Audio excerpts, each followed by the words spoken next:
लगता है हमास के घातक हमलों और इजरायली सैनिकों की मौत से प्रधानमंत्री नेतन्याहू बुरी तरह से बौखला गए हैं। शायद यही वजह है कि नेतन्याहू के आदेश पर सेंट्रल गाजा में ईद के मौके पर हमला किया गया और दावा किया जा रहा है कि इजरायल ने एक के बाद एक 7 मिसाइलों से हमला किया है, जिसके बाद लाशों को गिनना तक मुश्किल हो गया।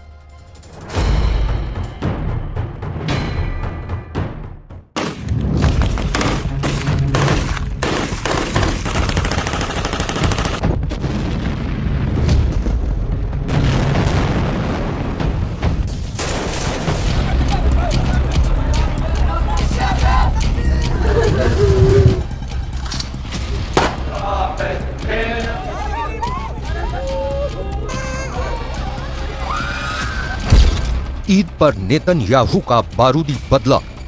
ईद का त्योहार हुए अभी 24 घंटे में नहीं बीते हैं कि इजराइल ने एक के बाद एक सेंट्रल गाजा में इतने ज्यादा भयानक और भीषण हमले किए हैं कि पूरे फिलिस्तीनियों के खानदान धमाकों में उड़ गए हैं। जरा देखिए सेंट्रल गाजा में दर्जनों फिलिस्तीनी मारे जाने के बाद क्या हाल है।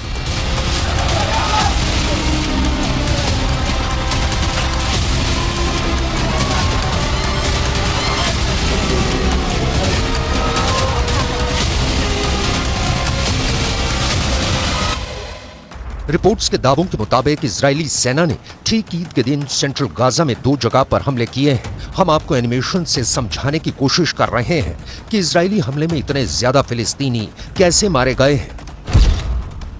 मौके पर मौजूद कई फिलिस्तीनियों ने दावा किया है कि जिस वक्त ईद का त्योहार फिलिस्तीनी मना रहे थे, ठीक उसी वक्त इजरायली सेना ने हमला किया। जानकारी के मुताबिक इजरायली सेना का ये हवाई हमला सेंट्रल गाजा के नुसैरत में हुआ है। ऐसा दावा किया गया है कि कई हमास लड़ाके नुसैरत में अपने घरों में ईद मनाने आए थे, जिसकी खुफिया जानकारी इजराइल की मोसाद को लग गई थी, जिसके बाद अचानक इजराइल ने बमों से हवाई हमला किया, जिसकी चपेट में आए दर्जनों फिलिस्तीनियों की मौत मौके पर ही हो गई। हैरानी की बात तो ये है कि इसमें वो बेकसूर फिलिस्तीनी मारे गए जो ईद मना रहे थे। इजराइल के इस हमले में एक ही परिवार के कई लोग मारे गए हैं।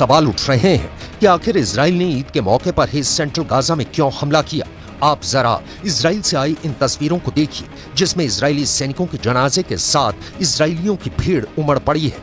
ये वो इजरायली हैं जिन्हें 2 दिन पहले रफ़ाह में हमास ने मार डाला था। हमास ने बख्तरबंद वाहन में मौजूद 8 सैनिकों पर एंटी टैंक मिसाइल से हमला करके उन्हें मार दिया था। हमास का ये हमला इजरायली सेना के मुंह पर एक जोरदार तमाचा था और सैनिकों की मौत से पीएम नेतन्याहू बुरी तरह से बौखला गए थे। नेतन्याहू को जवाब देते नहीं बन रहा था।